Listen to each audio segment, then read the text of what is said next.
Salut la compagnie, c'est Jules Melon et aujourd'hui dans Intro Ciné Critique, à la sortie du cinéma, très à chaud dans la Melon Mobile, je vais vous parler du très attendu troisième long métrage de Jordan Peele, sorti aujourd'hui en France. Après Get Out et Us, il nous revient donc avec Nope, sorte de brûlot fantastique, angoissant, peut-être science-fiction, vous pouvez imaginer ce qu'on voulait après la bande-annonce, qui réunit au casting déjà son acteur fétiche de Get Out, Daniel Kaluuya, à ses côtés Keke Palmer, Steven Yeun, que les fans de la série The Walking Dead connaissent bien, mais depuis il a fait quelques films comme Minari ou Burning. Il y a aussi Brendan Perea, Michael Wincott, qui a joué pas mal de bad guys dans les années 80-90, Keith David est là aussi, ainsi que Oz Perkins, le fils d'Anthony, qui est également réalisateur. Il avait fait Gretel et Hansel il y a 2 ans, je crois. Très bon film. Bref, je vais comme d'habitude partir en mode le plus large possible, synopsis, mon avis, mais à un moment je serai obligé de spoiler. Je précise bien sûr ceci dans les commentaires en timecode. Alors, c'est l'histoire d'un éleveur et dresseur de chevaux pour Hollywood qui vit dans sa ferme, tout ça, au début avec son papa, mais malheureusement celui-ci décède suite à un accident improbable. Il tombe des objets du ciel, il se prend une pièce dans l'œil et voilà, c'est assez fou. On le retrouve des mois après avec sa sœur. Malheureusement, les affaires ne vont pas bien du tout, il n'arrive pas forcément à trouver du boulot à travers le cinéma. Et en plus de cela, il est témoin d'un phénomène assez étrange dans le ciel, un nuage assez stagnant qui reste là depuis quelques semaines, depuis la mort de son père d'ailleurs, et qui parfois attaque une fois par semaine. Et on ne sait pas trop ce que c'est, qu'est-ce qui se passe, phénomène météorologique, vaisseau extraterrestre ou autre, mystère. Mais donc on va suivre notre protagoniste principal qui s'appelle OJ, qui va devoir combattre on va dire ces étranges apparitions, protéger ses chevaux et donc s'associer ainsi avec sa sœur, un gars qui travaille au drugstore d'à côté, puis également avec la connivence ou pas d'un directeur de parc d'attractions façon western qui officie à côté. Voilà, tout ceci ponctué de certains flashbacks d'une émission de télévision. D'ailleurs, le film commence comme ça, avec un singe qui visiblement a l'air méchant, et aussi par rapport aux divers chevaux qu'il a. Bon, ça à la rigueur, peu importe. Et forcément, Jordan Peele nous place dans une ambiance. Le film se pose tranquillement et ensuite décuple toute son imagerie ainsi que ses thématiques. Et alors, nous avons ici clairement l'une des œuvres les plus riches de cette année, vue au cinéma.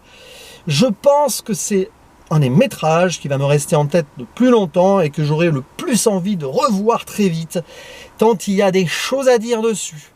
Et évidemment, un seul visionnage n'est pas suffisant. Même si je pense avoir tout compris, il faut encore essayer de comprendre certaines choses.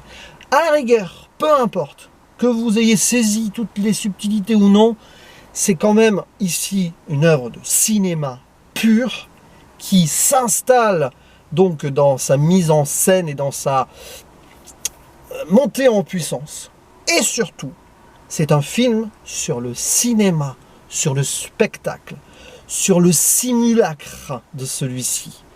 Franchement, c'est assez philosophique, même peut-être un peu religieux si on y pense, mais est-ce direct ou ironique ?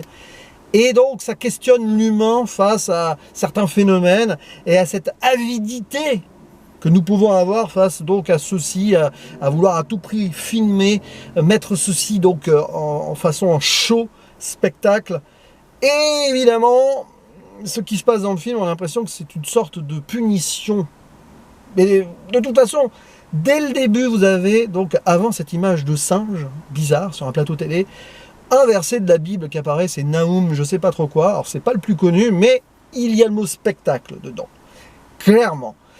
L'impression ici, peut-être, d'une certaine lecture possible, que Dieu a décidé de faire son spectacle avec les êtres humains et les punir un peu par rapport à certaines choses qu'ils font, notamment avec le domaine d'Hollywood. C'est assez incroyable de voir à quel point Jordan Peele, à la fois, convoque cet amour qu'il a pour le 7e art, mais en fait aussi quelque chose de cynique, voire un peu critique, sûrement par rapport à la façon que les humains ont de se servir de ce médium-là, depuis récemment ou pas. C'est absolument fou, c'est exquis. Dans la première partie du film, on est quelque part entre Signe et Westworld, vous voyez. Et après, on part dans des délires que je ne vais pas encore évoquer, mais qui sont totalement cohérents et presque frustrants tout en étant encore plus fascinant. Et là, je ne dis rien de plus. Niveau acting, ça passe comme sur des roulettes, parce que Daniel Kaluuya, c'est un personnage qui est entre deux eaux. Il est désabusé, en deuil, son père est mort. Le business va pas bien. Et là, il a une possibilité peut-être de faire quelque chose avec sa sœur qui cherche peut-être le sensationnalisme, contacte un documentariste ou chef hop, un peu des deux, qu'on voit au début d'ailleurs, quand ils sont à Hollywood. Je vais revenir sur ce point. Il est là, et est-ce qu'il doit accepter ceci ou défendre les siens, ses chevaux? Il va essayer de naviguer entre deux, de faire un choix à un moment. Puis il y a tous ces petits personnages autour. Donc sa sœur passionnante, parce qu'elle est un peu plus rentre-dedans. C'est deux personnages très opposés. Le geek, enfin geek pas vraiment, mais celui qui vend des trucs à la rigueur. Et Steven Yeun dans ce rôle de Monsieur Loyal de Westworld local, là, qui est un ancien... Je vais fermer quand même ça parce qu'il y a du bruit. Du spectacle lui-même, puisqu'il a été une jeune star de la télé et du cinéma. À un moment, il y a un poster, ça fait entre Indiana Jones, Goonies et Western, c'est assez étrange. Et lui, il recherche cette gloire perdue en continuant à vendre un peu du rêve. Et quelque part, c'est un peu le cauchemar qu'il attend. Lui et tous les gens autour. De toute façon, vu ce qui va se passer, on sent l'angoisse monter et ça va pas être joyeux. Donc c'est extraordinaire. Jordan Peele, il convoque toute cette industrie hollywoodienne, d'ailleurs très dur, hein, je pense, avec ses confrères. Au début, quand on voit donc l'éleveur de chevaux arriver pour tourner une pub avec une ancienne gloire et des gens évidemment hein, de Hollywood qui sont tous blancs autour, qui tournent et qui méprisent un peu ce dresseur ou pas. Enfin, c'est un peu comme ça. Il y a une force de distance. Lui, il sait tout, mais on veut faire sans trop l'écouter parce que voilà. Mais ça marche pas. Du coup, bah, il n'est pas engagé. Les affaires vont mal. Et un petit pic sur comment les choses se font en ce moment. Bon là c'est la pub hein, et puis un peu les sitcoms d'avant qui sont écornés, mais Jordan Peele il aime le cinéma et franchement à certains moments on est dans du western dans ce film là avec des décors remarquables. Alors je sais pas si ça a été tourné en Californie, mais des grands angles, d'ailleurs il faut le voir en IMAX, je l'ai vu en IMAX, des grands angles hein, sinon ça fait pas une bonne liaison. C'est du pur décor à l'ancienne.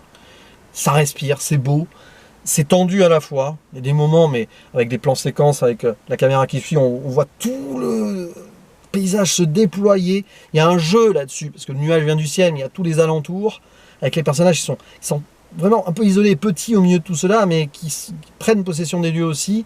Et ça questionne sur la place de l'humain, que ce soit dans la réalité de la société, mais surtout à travers cette industrie du spectacle-là.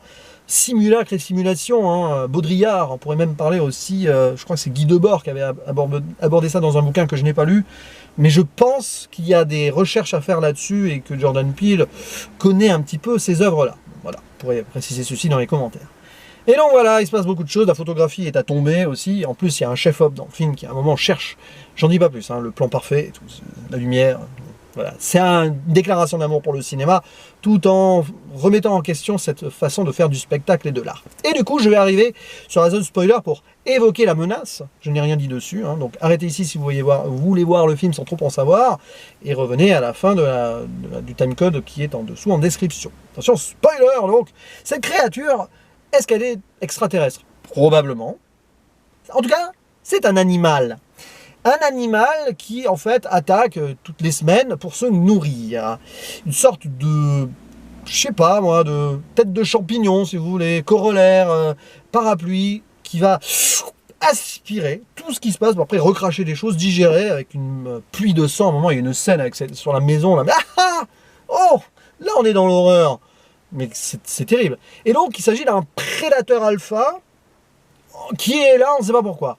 On pourrait y voir aussi l'œil de Dieu ici. Et je parle bien d'œil, parce que ça a aussi une forme d'œil. Et en plus, quand elle ouvre un peu, un moment vers la fin, sa bouche, on va dire ça comme ça, il y a comme une caméra qui se déploie. Tu as l'impression ici que Jordan Peele a voulu créer un monstre venu d'ailleurs à l'image de ce monstre cinématographique actuel qui est devenu ce spectacle assez factice. Je ne pense pas qu'il parle des gros blockbusters actuels. Oh, quoi que... Peut-être bien que si. C'est génial, c'est absolu. Évidemment, avec l'extrait de la Bible au début, on pourrait imaginer que c'est la colère divine et Dieu qui envoie ça. Voilà, il a créé son spectacle à lui de marionnettes et il se débarrasse de certains trucs superflus. Et on l'imagine avec un popcorn derrière dévorer cela. Donc, regard cynique peut-être sur la création.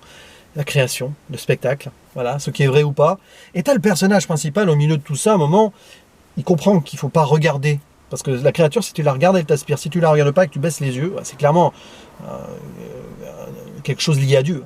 Eh bien, hop, tu peux survivre. Et c'est pour ça qu'il dit nope à un moment. Il refuse de faire comme les autres. Il refuse de céder à ce spectacle-là. Sa sœur un peu moins, mais elle s'en sort quand même. C'est bien bizarre. Là-dessus, il faudra que je revoie pour bien tout saisir. Et alors tous les autres, y compris donc le dirigeant du parc d'attractions un peu vieille gloire, factice, tout ce que vous voulez, il se fait bouffer avec ses spectateurs dans une mise en scène, dans la mise en scène, absolument affreux, mais c'est comme ça, c'est ce qui se passe. Et donc tous les flashbacks avec ce singe qui pète un plomb, là on peut avoir de la difficulté à voir les liens. Mais un singe qui est un animal face à des humains, un peu maltraités, manipulés par les humains, qui a décidé de se venger. Là tu as le prédateur peut-être divin qui se venge des humains aussi. Et il y a les chevaux au milieu, un peu, voilà, qui essayent d'avoir leur liberté, mais se sont dressés, élevés, donc ils sont quand même enfermés, quoi. Ils ne sont pas à l'état sauvage. Il y a toute cette question-là, qui porte d'ailleurs le film vers diverses ambiguïtés et dualités passionnantes à analyser, mais ceci, j'imagine, après diverses réflexions et revisionnages, j'imagine. Donc c'est brillant, tout en étant parfois un peu « what the fuck ?» Vous êtes là, dit, ah, mais en fait... C'est tellement lié à l'art du spectacle, du cinéma, du regard. Nous, spectateurs, on voit des gens qui sont spectateurs et aussi ce prédateur-spectateur qui... c'est tout ça. Donc, en plus, en lien avec le premier film, mis avec des images bout à bout de l'histoire du cinéma, si on veut, de 1878, je crois, où vous avez un homme, un jockey d'origine, alors je crois c'est des Bahamas dans le film, alors je ne sais pas si c'est la vraie chose, mais le film existe en tout cas, l'homme sur un cheval, ça dure 2 secondes. C'est extraordinaire de partir sur les bases du cinéma, clairement, et de voir ici les descendants de ce jockey-là, donc nos dresseurs de chevaux, qui sont au centre aussi d'un autre spectacle beaucoup plus cruel. C'est toujours comme ça avec Jordan Peele, évidemment. On voit les petits éléments disséminés ici à droite à gauche qui reviennent dans le final. C'est classique, on voit ça dans Us, on voit ça dans Get Out. Magnifique, que dire. Voilà, mais ça va nécessiter d'autres visionnages, comme ça l'avait été d'ailleurs pour Us, pour Get Out. Get Out, moins, c'était plus direct, mais c'était tout aussi bien. Us, tu vois plein de trucs, limite c'est trop chargé, j'ai l'impression qu'avec Nope, il arrive à rendre la chose encore plus forte. Ne serait-ce pas là son meilleur film? Peut-être, je ne sais pas, à voir, à revoir surtout. Je ferme la zone spoiler. Vous l'avez compris peut-être déjà en préambule, mais là, ceux qui ont vu la zone spoiler, ils en sont sûrs. C'est un très bon film. C'est une œuvre absolue de 2022. Ça va pas plaire à tout le monde. Ça va diviser. D'ailleurs, 2 personnes ont quitté la salle, alors qu'on n'était que 12 sur une salle à 500 places. Bon, début d'après-midi, un mercredi, d'accord, mais quand même. Ça ne va pas forcément plaire à tout le monde, parce qu'il y a beaucoup d'effets, beaucoup de choses, mais ça parle de cinéma. Ça parle du spectacle. Ça parle de cette simulacre, ça parle de l'humain, de comment l'humain va faire trop de choses, et peut-être par rapport aux animaux aussi. Il y a plein de thématiques passionnantes ici, liées à la religion de façon plus ou moins directe. Il y a à boire et à manger, à mon avis, voilà, pour de grands débats là-dessus. Et d'ailleurs, je finis cette vidéo en souhaitant tout simplement un joyeux anniversaire à l'ami Microciné, Samir. Pourquoi? Parce que je l'apprécie beaucoup, mais aussi parce qu'il a adoré ce film. Donc c'est un beau cadeau pour lui. Je crois qu'il en reparlera bientôt sur sa chaîne. Ça, c'est sûr. Bref, à vous la parole dans les commentaires. Allez-y de vos débats, etc. Théories. Alors précisez que vous allez spoiler. Précisez que vous allez spoiler quand même. C'est très important pour celles et ceux qui veulent le découvrir au cinéma. Je compte sur vous. Je vous dis à la prochaine. Ciao.